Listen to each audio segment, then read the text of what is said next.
century for our hearing, our understanding, and our discussion this morning. Jesus returned to Galilee, powerful in the Spirit. News that he was back spread through the countryside. He taught in their meeting places to everyone's acclaim and pleasure. He came to Nazareth, where he had been reared. As he always did on the Sabbath, he went to the meeting place. When he stood up to read, he was handed the scroll of the prophet Isaiah. Unrolling the scroll, he found the place where it is written, "God's Spirit is on me. God has chosen me to preach the message of good news to the poor, sent me to announce pardon to prisoners and recovery of sight to those who cannot see, to set the burdened and battered free, to announce, this is God's year to act." Jesus rolled up the scroll, handed it back to the assistant, and sat down. Every eye in the place was on him intent. Then he started in. "You've just heard Scripture make history. It just came true, just now, in this place." This is the gospel of Christ. Praise to Christ, Lord. Good morning, everyone. I have so much to say, but I'm going to keep it brief. I've been asked to do that. There's so much. This is such rich material to talk about. And we had been in Bible class, those of us who were here Tuesday night, we discussed words that heal and words that hurt. So I'd like to talk a little about that today, to continue what Rusty was talking about. But I'd also like to talk a little bit about how we come to this idea of separation, some of the ideas, because we couldn't be hurt if we didn't feel separate. So there are some teachings, as Paul has said, we are all part of one body, right? No one of us is more or less important than the other. And he teaches that in terms of the church. But I'd like to tell you that there are people who teach something called original guilt. We've all heard of original sin. But original guilt is the idea that at one time we were not embodied at all. We were just pure consciousness, pure energy. In whatever form you envision that, be it light, something unimaginable, love. And somewhere in that allness, there was a thought. What would happen if I became denser and had that kind of experience? And it was so. Now, in the process, in these teachings of becoming denser, becoming physical matter, becoming human, what happens is we think we're separate from God. And we never are, because that energy is God, and it is through everything in all the universe. So, what one does affects the other. And just as Paul said, what the hand does affects the heart, and so forth. What words we speak affect each other. What words we receive affect ourselves. How we hear and how we speak affects everyone. So I'd like to talk a little about that. First of all, in these teachings also, we're never separate from God. There's no way. You just can't be. And indeed, Christ has said, I believe, you can never depart and you can never return. We are one. So it's not merely Christian. It's a universal teaching that we are one. And we have this, the minute we enter the density of matter, we have this illusion of separation. So just, even if you don't believe that, just take it for a moment and let it sink in as a concept. So when you think about that, that means that anything I say to anybody ever, or any action I ever take, has that ripple effect that we've heard about, the butterfly effect. You do one thing over here, and a million years later, there's no life, there's life. Something is affected or changed. So I would like to talk a little bit about something called nonviolent communication today, which is an actual technique. I brought a book, if anybody's interested in looking at it later. It's by a man named Marshall Rosenberg, and it's a wonderful teaching. Basically, what do you think of when you think of nonviolent communication? Or violent conversation, dialogue, speaking. Patience. Patience. Being overly assertive. Not being overly assertive, so not being the aggressor in the conversation. I think good listening is a very important component of being nonviolent. Can you say a little more about what that is? Be receptive love and verbal messages that are coming from another side. Because if you are aggressive, you are usually blocking everything that would give you a rational or judgmental ability to change your mind and really forward to hurt or to aggress against. And so I think to keep always an open and listening mind is a very important component. So receptiveness.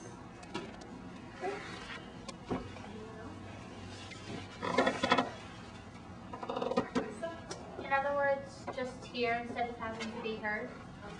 In other words, just listen instead of having to be heard. Just listen instead of having to be heard. Okay? That would be a component, but isn't it important to be heard as well? It's a give and take process, nonviolent communication. Communication implies more than one person. It's just by nature. We can communicate with ourselves, sure, and maybe that changes things because the way we think about things changes the way we respond to others and to situations. So we get an opportunity to make better choices every day. And it's never too late to heal the wounds that we've taken in and taken on in our lives and to make better relationships with people. It's sometimes not worth the effort. Sometimes we need to just refocus and go forward and not go backwards all the time. We need to be here right now. So how can we best serve this moment ever? Certainly by listening. Well, Marshall Rosenberg has 4 steps that he asks that people follow. The first is observe. Just see what's going on. What's happening in the situation right in front of you. The second is feel your own feelings. Feel what comes up. Non-judgmentally. Not going, oh, that person. Not projecting what's happening onto what anybody else is doing. Just say, when that person says this thing to me, boy, I'm getting knocked in my stomach. I wonder what that's about. And feel it. Feel the feeling. That statement, I feel angry hearing that statement. Own it. Feel the feeling. So that's observe, feel. Third is identify what you need that isn't getting met in that situation. So here are those feelings, because all of us have essential needs. And he has a list of about 75 essential needs. Now, you know, I hear need in this world of codependent thought, and it's like, I'm not supposed to need anything, I get kind of nervous about that. You know, we all need food, we all need shelter, we all need clothing if we live in a cold enough climate. We need understanding, we need love, we need respect. I look up the list, but I'm sure you can identify things you need. You need to be heard. You need to make room. You need liberty. It's one of the things we need is the freedom to express ourselves. It's a basic human need. And he's gone, around the world with people and discovered what are the basic needs everyone has. These are universal human needs. It's not just what we need in this country. We don't need cars. We don't need houses. Those are things we want. We need shelter, but we don't need the $40 million home in such and such a place. We need a place to rest our heads and not really say. We need safety. So, looking at those things, then we can identify what we want. A want is a very specific thing. I want a new car. I want you to love me. Okay? Now, you may never love me. I would assume we love each other universally. But somebody will love me. So my need for love can get met somewhere. If I attach the need to a particular person, I'm setting myself up for trouble. That doesn't mean we don't need particular people also in our lives. Our families are essential to us, our friends. But the need for love can be expressed in many, many different ways from one to another. Okay, so the 4th step is observe, feel, find the need behind the feeling, and request what you want, very specifically.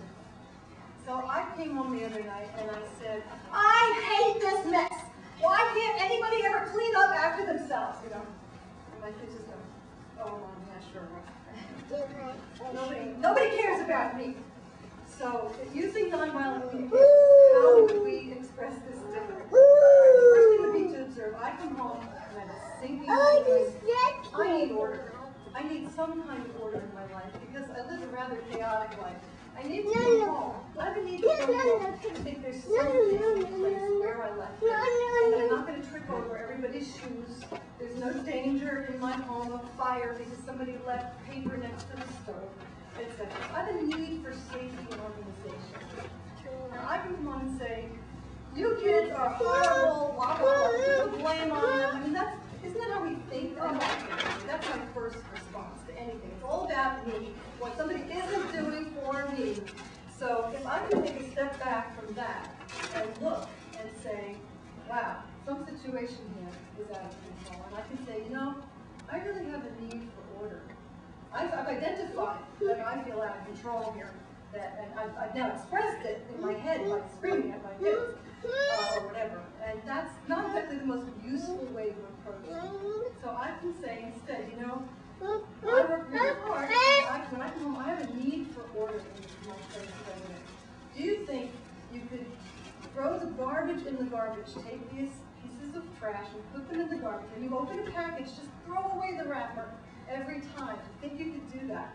Do you think you could find a place for these shoes? Where are we going to put these shoes? Identify the place where they always go. Now, I might have to remind them for a few weeks, but eventually, if I keep doing it this way, they get the message. And they want to, people inherently want to cooperate. I don't think they set themselves out to be, you know, rebellious. We have a rebellious nature too, that the more we're pushed and challenged, you know, the more somebody comes at you with that aggression that you mentioned, the more we want to push back. So we get this thing happening, you know, I said this, but I'm not going to do it because you said so.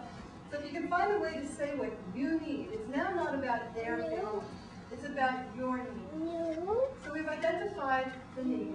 I felt the feeling, it's like, ugh, not again. And I've observed what happened. What happened is not that my kids don't care about me. It's not that nobody cares and that nobody ever does what I want, which is where the mind wants to go.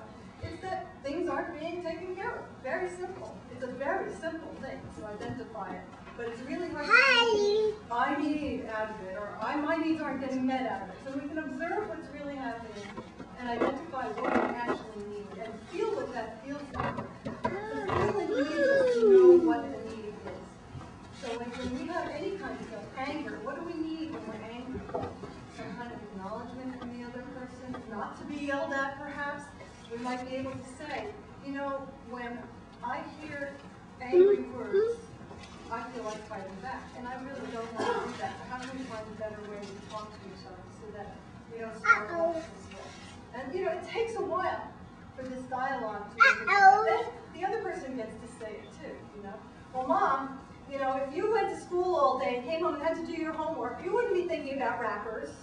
Okay, so what's the need in that situation? Respect. Equal respect. That person is also working hard at what he or she is doing. And needs to be helped with consciousness. Don't we all need to be helped with consciousness? Right?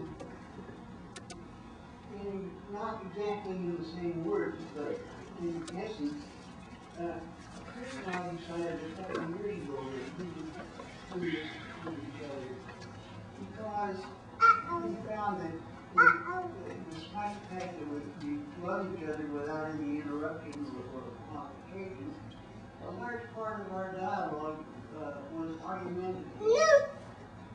My standard example is that I would say that so-and-so on the screen, and Chris would tell me that it wasn't.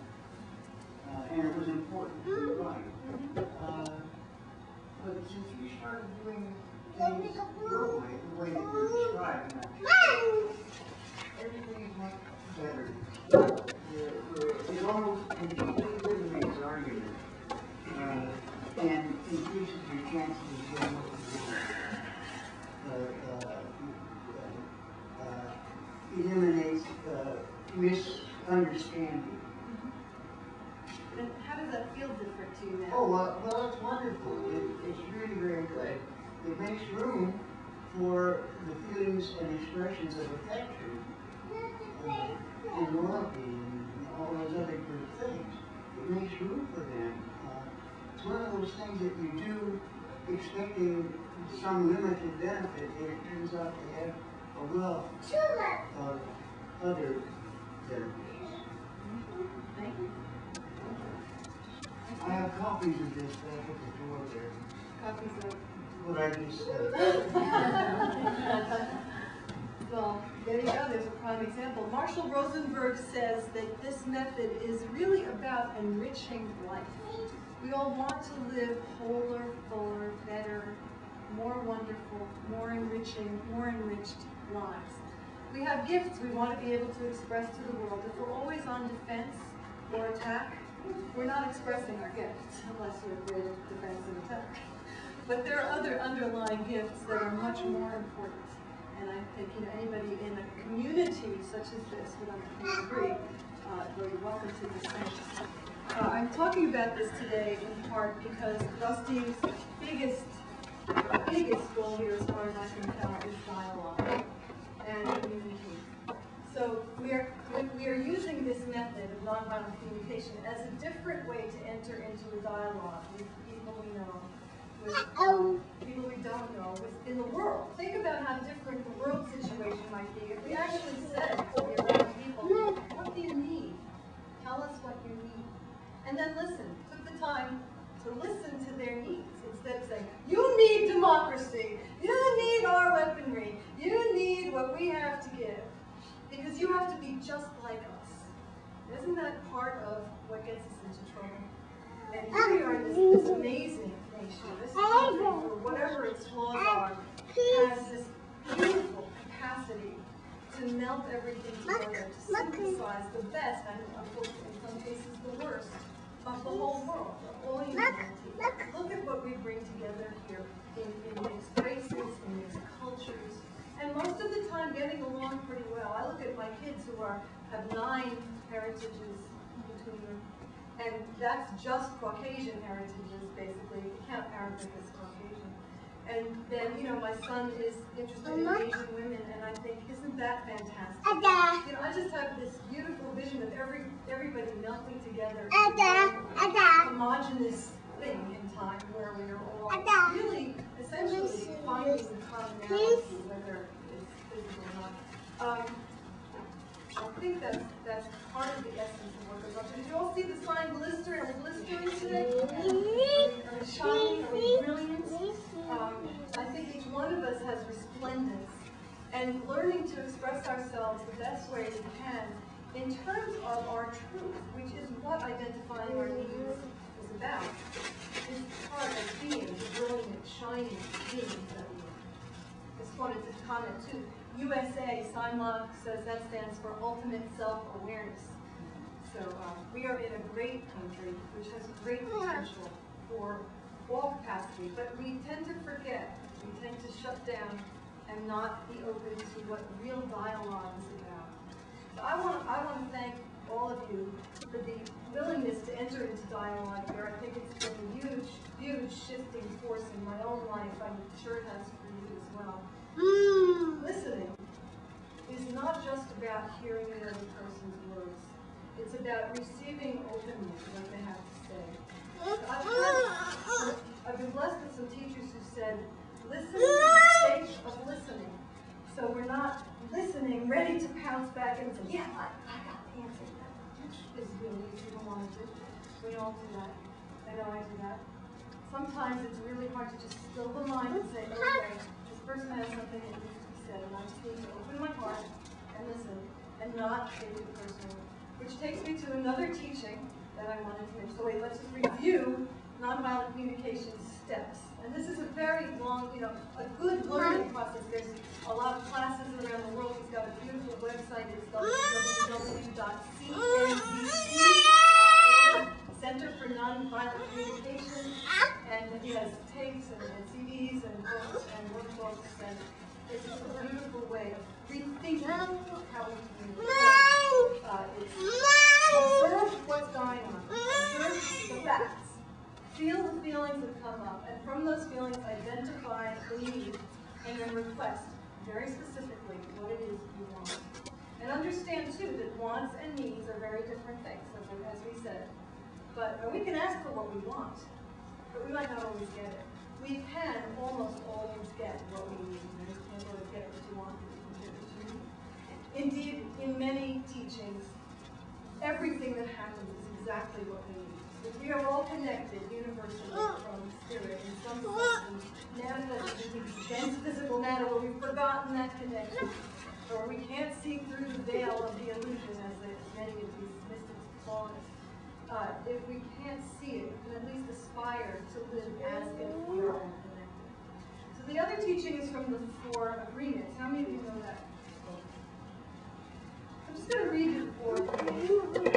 They're very, I have a little description inside my cover, and then we'll end what we can read today. These are important things, and I'll talk a little about these. So the first agreement is be impeccable with your word.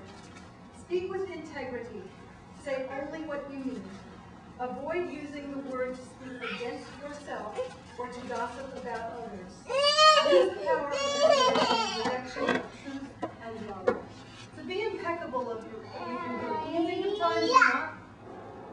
Anybody want to admit to them? What was your question? Can you think of times you're not impeccable with your word? There's a beautiful story about a teacher, some students, and he goes around saying, "That guy, he's so horrible. I hate him." And you know what he did? It's a total scene of taking someone down, which we all unfortunately do. This is one of the hardest things to do, and this is the commandment about not speaking against your neighbor. Okay, as well. It depends on how you view this, but all the teachings come together. So he finally feels bad. He goes to the teacher and he confesses. He says, "You know, I'm really sorry that I've done this awful thing and I've spoken badly about you." And the teacher says, "It's okay. I forgive you. Take 2 feather pillows and go outside in the wind and scatter the feathers to the wind." And then come back. So he does. He comes back. He says, "I've scattered the feathers as you instructed."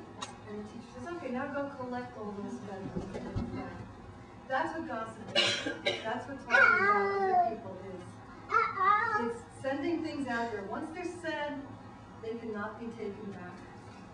We can find other ways to make amends, but be aware of that as you speak about others, about yourself. I mean, I know myself. I say really negative things about myself sometimes. And what does that serve? Not that I'm so great, not that I'm so horrible, but what does it serve? We have to improve ourselves in all these things. It's not just about how we treat others. Number 2, don't take anything personally. Nothing others do is because of you. What others say and do is a projection of their own reality, their own dream. When you are immune to the opinions and actions of others, you won't be the victim of needless suffering. So what does that mean? Don't take anything personally. I think it's impossible. You think it's impossible? I agree. You agree? Yeah. Okay. I was trying to teach something similar to my son not too long ago. A lot of times he's very sensitive, and he hears people making comments, and even his own dad, like, you know, that I taught it to him in a way of what's on your screen, like right away realize it's his screen, he's projecting onto you. It's not necessarily anything you do. And that's the way I kind of explain it to him. To just realize it's what other people are seeing for whatever their own reasons, and it doesn't really have to have much to do with it. Makes me think how upset he was at that word that somebody did for his teachings. What was it? Disdainful. It was disdainful. He was so upset about that. So it fits right into what we're talking about.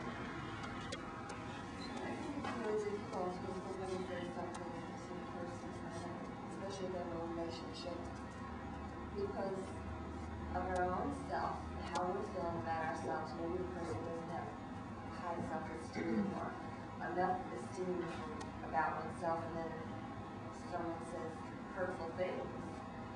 It can really damage a person, and it's very hard then sometimes to sit back and say, "I'm not going to say this person." You can say that, but then I think you still reflect upon the words, because you think, well, maybe she's right, or maybe he's right, or maybe I did something wrong. It's you have to be a strong person and care a lot about yourself and love yourself to not let someone else hurt you in that way, especially when someone criticizes you on a personal level. It's the most damaging.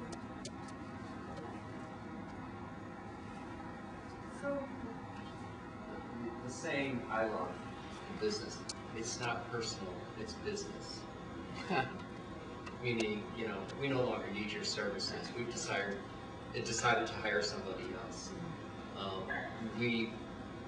We're cutting you because things are tight.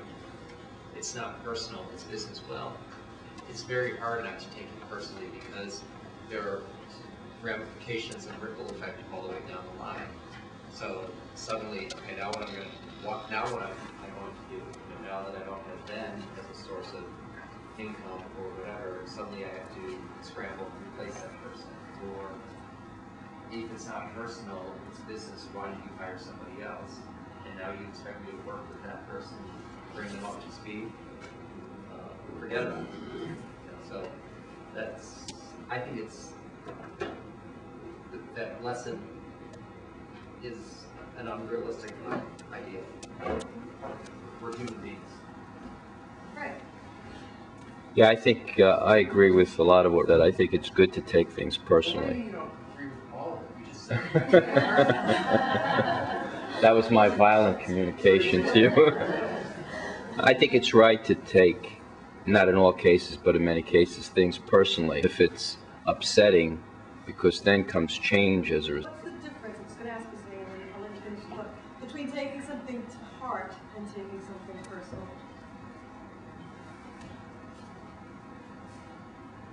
I think they're very similar. I would just suggest that we can take in what's said to us, again, with an open heart. It's very hard to do. I'm not saying any of this is easy. These are lessons for us to learn from and to try to incorporate into our lives. It takes a long time to shift our thinking. We are thinking machines, and we have been taught and really have had it grounded into us from a very young age. You gotta stand up for yourself. You've gotta, you know, everybody's against us. Whatever our own personal messages that we got. Some people are, everybody loves me. Doesn't matter. We have taken them in at a very young age and identified with these beliefs.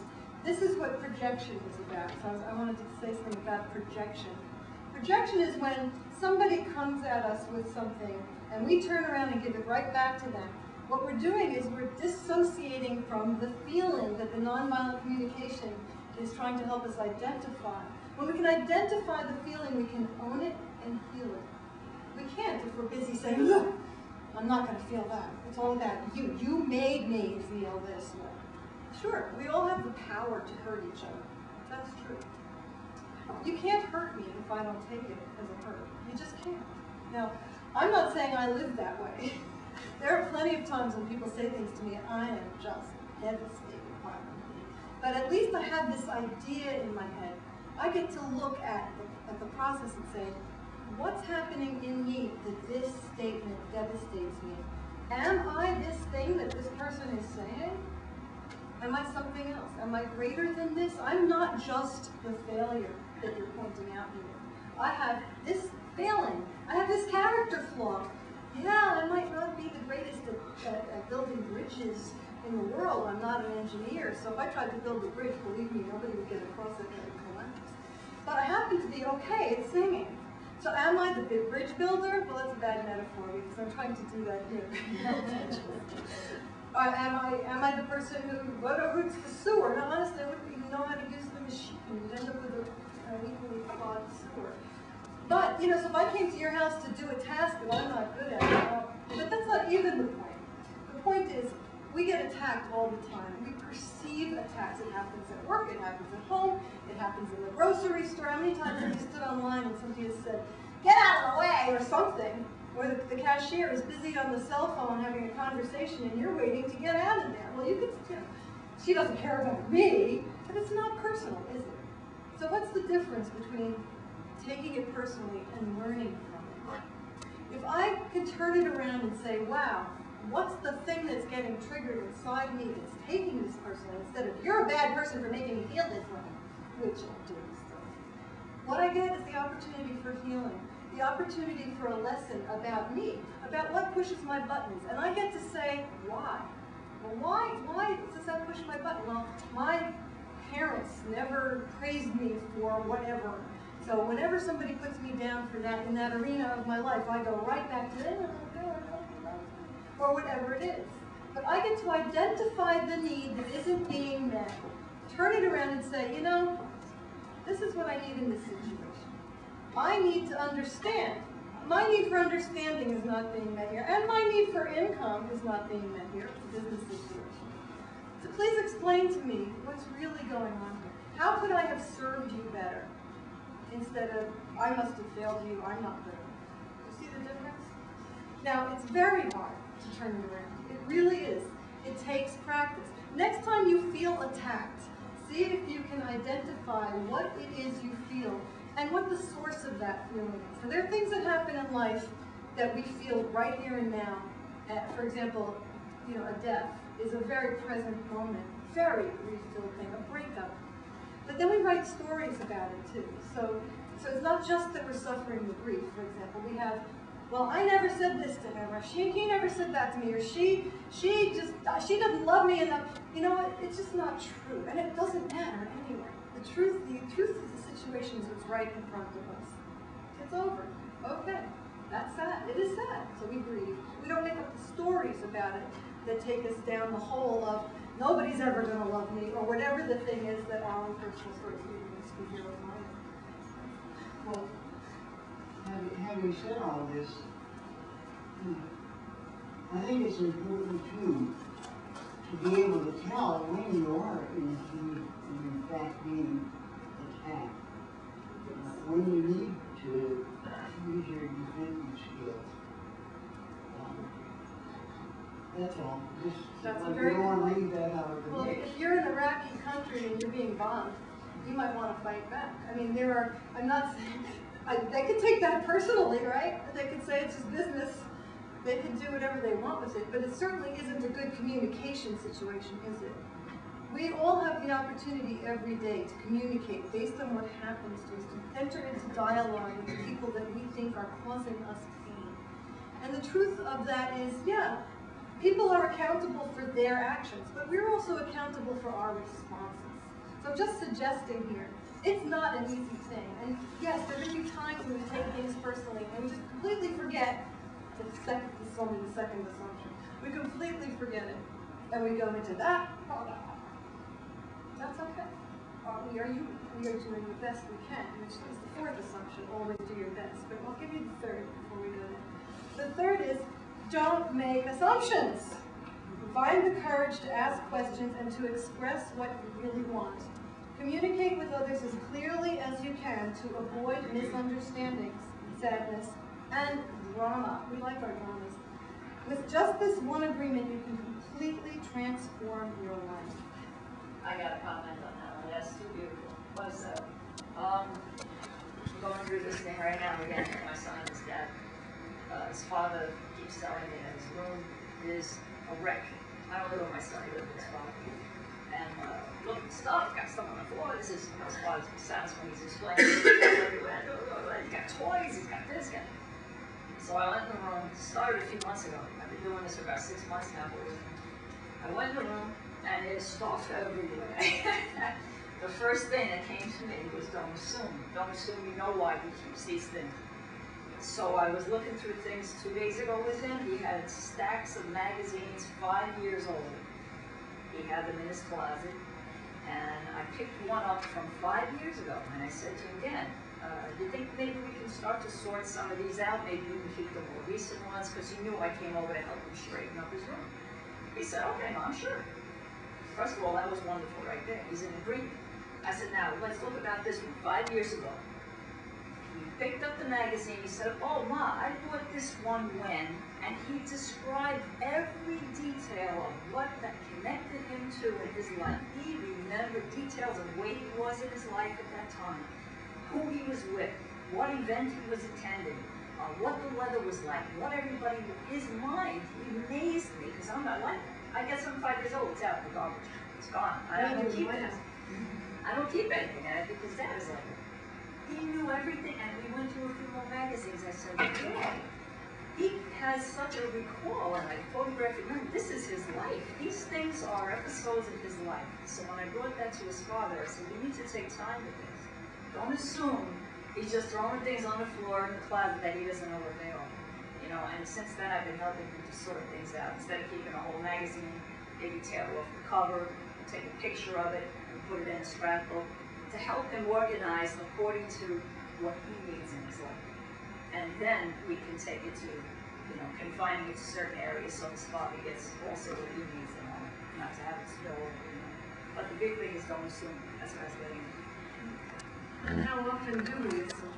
So, in the interest of being brief, I'm going to read you the fourth assumption. I'll summarize what we've talked about, and we'll pick on this for the day. The fourth is always do your best. So even in the moments when we forget to not take things personally, or we forget not to make assumptions, or we forget to observe and really feel and identify the need and request exactly what we want, we're still doing our best. I believe we are always, always doing our best. No matter who we are or where we are, because if we could do better, we would. I mean, I don't think anybody sets up to say, I'm going to do my worst today. So your best is going to change from moment to moment. It will be different when you are healthy as opposed to sick. Under any circumstance, simply do your best, and you will avoid self-judgment, self-abuse, and regret. So we've talked about ways to communicate. Nonviolent communication. There's also, I could go into radical forgiveness as well, which is where I'd love to go, but I said I'd be brief. I'm sorry, I've gone over what I intended. But it's also because we've had this wonderful discussion about this. So, observe, feel the feeling, identify the need, and ask for what you want. Then give the other person the reciprocal opportunity to do the same. Always do your best. Don't make assumptions. Don't take anything personal. And be impeccable with your work. Now, that's a tall order. They're all tall orders. But if we are on the quest for our own personal truth, don't ignore that these are possibly good ways to take into your life what you need to learn. And that every opportunity, even the ones that we wish we never had to experience, is an opportunity for healing at some level that we may never identify or even recognize. If we can take it that way and say, what's the lesson for me in this moment? We can't ever fail to learn and go forward. We just succeed in every moment.